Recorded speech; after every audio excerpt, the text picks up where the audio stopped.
एक महाप्रतापी और धन धान्य से समृद्ध राजा के घर जन्म लेने के बावजूद उन्होंने पारिवारिक मोहमाया का त्याग किया और सन्यास का मार्ग अपनाया। सन्यास और तपश्चर्य के मार्ग पर चलते हुए उन्हें जिस अमूल्य ज्ञान की प्राप्ति हुई, उसका पाठ उन्होंने पूरी दुनिया को पढ़ाया। महात्मा बुद्ध आगे चलकर बौद्ध धर्म के प्रवर्तक बने, जिसके आज विश्व भर में 37 करोड़ अनुयायी है। महात्मा बुद्ध द्वारा सैकड़ों वर्ष पहले दिए गए उपदेश आज भी प्रासंगिक है।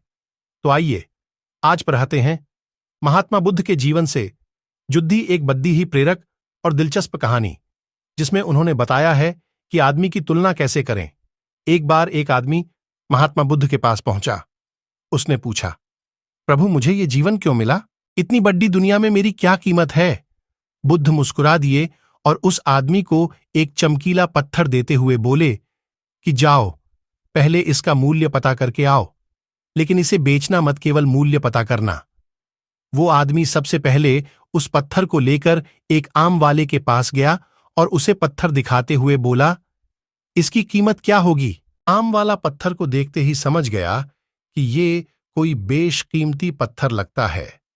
फिर भी वह बनावटी आवाज में बोला कि मैं इसके बदले में 10 आम दे सकता हूं। आदमी वहां से चला गया और एक सब्जी वाले का पास पहुंचा, जिसने कहा कि मैं इसके बदले 1 बोरी आलू दे सकता हूं।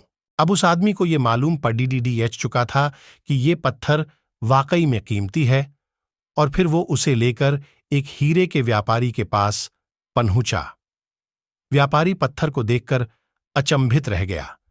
उसने कहा कि मैं तुम्हें इसके बदले 10 लाख रुपए दे सकता हूं। आदमी महात्मा बुद्ध के पास जाने के लिए मुद्दा ही था कि व्यापारी ने आवाज लगाई कि मैं तुम्हें इसके बदले में 50 लाख रुपए देने को भी तैयार हूं। लेकिन आदमी नहीं रुका। व्यापारी ने गिद्दाते हुए फिर आवाज लगाई कि तुम मुझे बस वो हीरा दे दो, बदले में तुम जितना धन चाहो मैं देने के लिए तैयार हूं। आदमी नहीं माना और महात्मा बुद्ध के पास लौट गया। आदमी महात्मा बुद्ध के पास जाने के लिए मुद्दा ही था कि व्यापार और उन्हें पत्थर वापस करते हुए पूरा वृत्तांत कह सुनाया। बुद्ध मुस्कुराकर बोले, आम वाले ने इसका मोल 10 आम लगाया, सब्जी वाले ने 1 बोरी आलू और हीरे के व्यापारी ने कहा कि ये अनमोल है। इस पत्थर के गुण जिसने जितने समझे उसने उतने मोल लगाए। ऐसा ही ये जीवन है। हर आदमी एक हीरे के समान है। दुनिया उसके गुणों को जितना पहचान पाती है उतनी ही महत्ता देती है। लेकिन आदमी और हीरे में फर्क यह है कि हीरे को कोई दूसरा तराशता है और आदमी को अपने आप को खुद ही तराशना पड़ता है।